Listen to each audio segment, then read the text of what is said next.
Čaute všetci, zdravím vás dnes pri tomto videu. Už dlhšie som žiadne verejné video nenatočil, takže dnes som sa rozhodol, že by som niečo mohol natočiť. Neviem, ako dlho to potrvá, keďže ja si nikdy nepíšem žiadne texty ani nič podobné, čo potom čítam, takže je možné, že to potrvá. Keďže dnešná téma bude taká celkom, myslím si, že zaujímavá a pre veľa ľudí to bude možno veľmi citlivé miesto, pretože veľa ľudí si určite bude myslieť, že do tejto kategórie nespadá. Každopádne väčšina ľudí spadá do kategórie gamblingu. Takže dnešná téma bude hranica medzi gamblingom a tradingom. Nech sa pozriem kdekoľvek, nech mi napíše ktokoľvek. Druhá väčšina ľudí v podstate takmer všade sú jednoducho gamblery.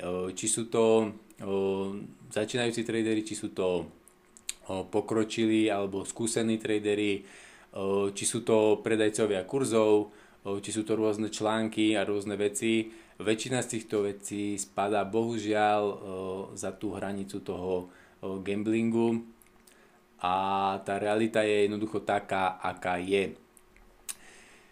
Takže poďme na to, poďme si rozobrať zo pár kategórií, ktorými som si samozrejme ja prešiel, ktorými si prechádza určite veľa z vás a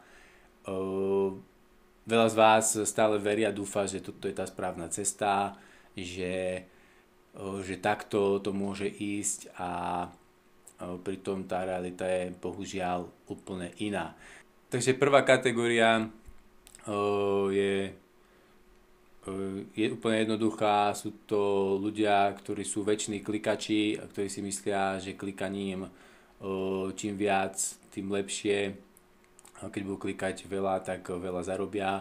Samozrejme realita je úplne iná. Toto veľa z vás určite dobre pozná. Samozrejme pri tom klikaní hrá veľkú rolu spread a rôzne iné veci, ako sú sklzy, ktoré hrajú proti nám. Samozrejme aj takýmto spôsobom je možné na trhu zarobiť, ale nie je tak, ako si 99% z vás myslí. Takýmto spôsobom to nejde. Takže väčšiní klikači, ktorí naklikajú hodne obchodov behom dňa s použitím normálneho stop lossu úplne bez problému, to znamená stop loss profit a takto dokola až väčšinou ten účet skončí na nule a potom znova a takto dokola. Keď táto fáza prejde, respektíve predtým to môžu byť rôzne iné fázy samozrejme, ale až prejde táto fáza, tak si povie, že mu to stále trafa stop loss, tak príde fáza nepoužívania stop lossov. Vo fáze nepoužívania stop lossov si človek myslí, že čím väčší účet, tým lepšie. A samozrejme ono to má svoju logiku, ak sa obchoduje s reálnou pákou 2, 3, 4, 5, sú na účte hodne veľa peňazí, používajú sa malé pozície, otvárajú sa rôzne obchody na rôzne korelujúcich trhoch a tak podobne. Ono to na prvý pohľad má svoju logiku, ale samozrejme v drvivej väčšine prípadov to znova dopadne tak, že ako na tú potvoru sa korelujúce trhy, ktoré idú proti sebe, respektíve ktoré nekorelujú, začnú korelovať a všetko sa to otočí proti vám. Vy začnete prikladať a to je ten bod, kedy proste vyhoríte a kedy prídete o všetko. Takže táto cesta v drvivej väčšine znova nedopadá dobre. Samozrejme, ako obchodovať bez stop lossu a bez akejkoľvek ochrany týchto ciest je hodne veľa, ale väčšina z nich stavia na tom, že sa používajú malé objemy, to znamená, že využíva sa minimálna páka brokera a jednoducho stavia sa na tom, že trh sa vždycky, teda väčšinu času vráti naspäť. To je práve to, že on sa väčšinu času vracia, ale stačí, že sa nevráti jedenkrát a samozrejme to sa stane, hej, aj keď je to mizivé percento, stane sa to vždy a v tom bode vy už jednoducho prídete o všetko. Samozrejme zažil som si aj toto, zažil som si aj to prvé, zažil som si veľa rôznych vecí. Potom príde fáza, respektíve tam môže byť predtým, u každého je to ináč. Fáza, kedy si poviete, že ono je to úplne v prdeli, ten trh si robí čo chce, neviete kam, nikto nevie kam to pôjde a teda budete obchodovať na obidve strany. Takže budete dávať buy sell, znova to bude v štýle buď veľký obrovský stop loss, malé profity, alebo to bude v štýle žiaden stop loss, malé profity. Bude to fungovať výborne v drvivú väčšinu času opäť znova až do toho jedného bodu. Vždycky je tam otázka, koľko dokáže trader vybrať predtým, než sa to celé zrúti. Takže toto všetko sú také rôzne tradingové systémy, ktoré sú ďaleko za hranou gamblingu, aj keď to na prvý pohľad takto nemusí vyzerať. Samozrejme, máme veľa ľudí, respektíve veľa z nás, ja som si všetkým tým, o čom vám rozprávam, vždycky prešiel, takže nie sú to žiadne teórie.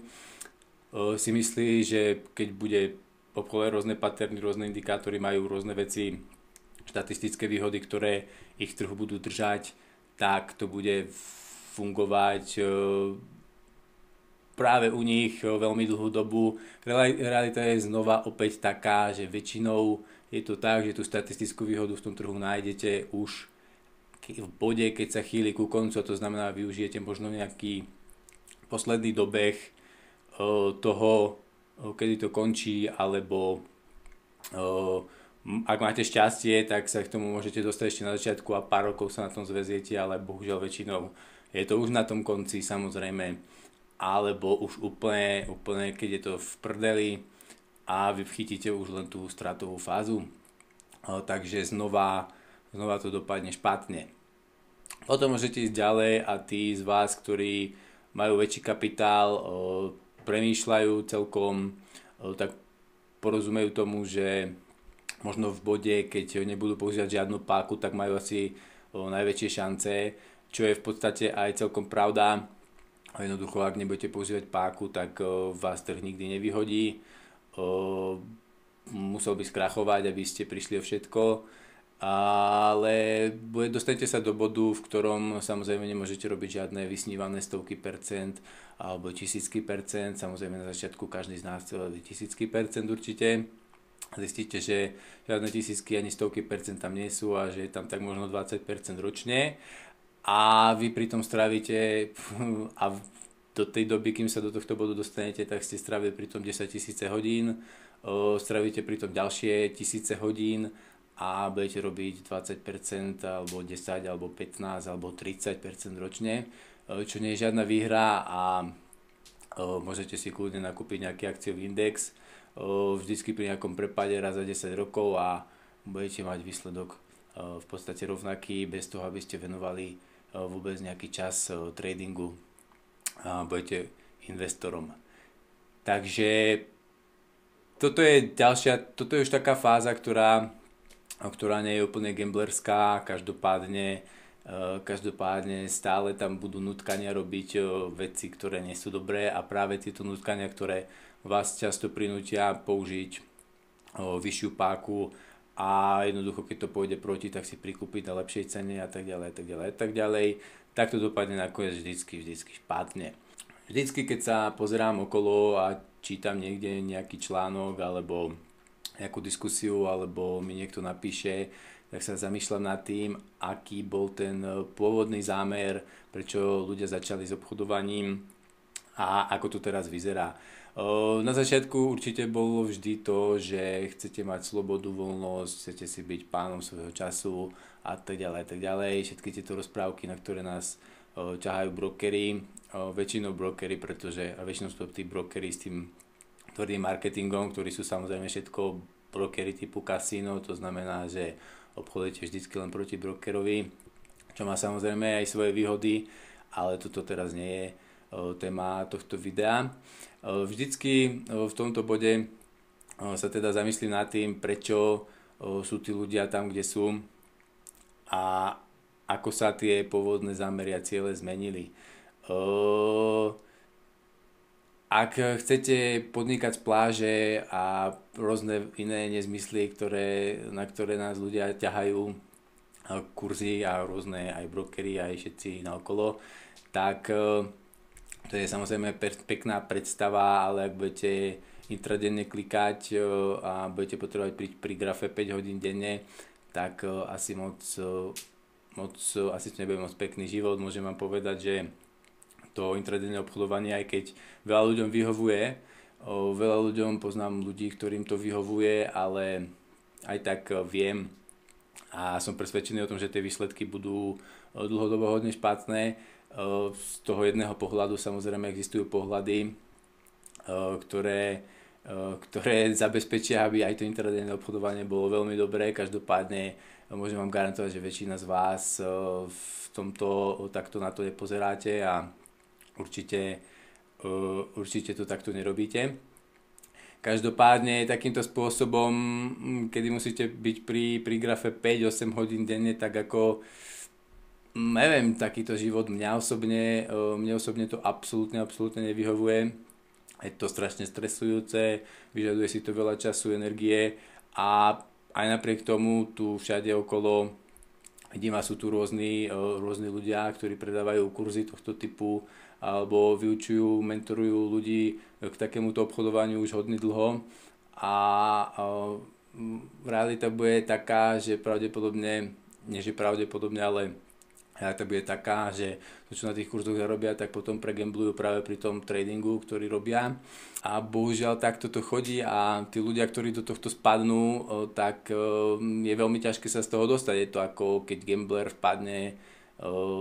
prepadne automatu, hazardným hrám, tak na Forexe, všeobecne na trhu, ale hlavne na Forexe a binárne opcie sú potom ďalšia podkategória za Forexom, kde to je úplná katastrofa. Každopádne na tom Forexe, keď človek tomu prepadne, tak to je veľmi, veľmi podobné veľmi podobné gambleru, ktorý gambluje na automatoch. Príde výplata, vloží to tam, pregambluje. Jednoducho tá realita je bohužiaľ takáto, aká je. A nech to je akýkoľvek štýl tradingu, tak z druhej väčšiny spôsobom, akým na to ľudia pozerajú, je to vždycky za hranou toho gamblingu. Ide teraz o to, čo si samozrejme každý z vás predstavuje pod slovom gambler. Pre mňa je gambler človek, ktorý nemá dopredu moc veľa vecí spočítaných a jednoducho obchoduje spôsobom, či to už sú skúsenosti, to môže byť samozrejme na základe skúsenosti, dlhoročnej praxe a tak ďalej, ale aj veľa z týchto ľudí, ktorí majú kľudne 10-15 rokov praxe, sú gambleri, sú stále gambleri, pretože a vidím to fakt, poznám takýchto ľudí, obchodujú na základe stále nejakých pocitov, nejakej vyššej dimenzie, rôznych vecí, ktoré proste sú úplne mimo a dostanú ich vždycky na kolená.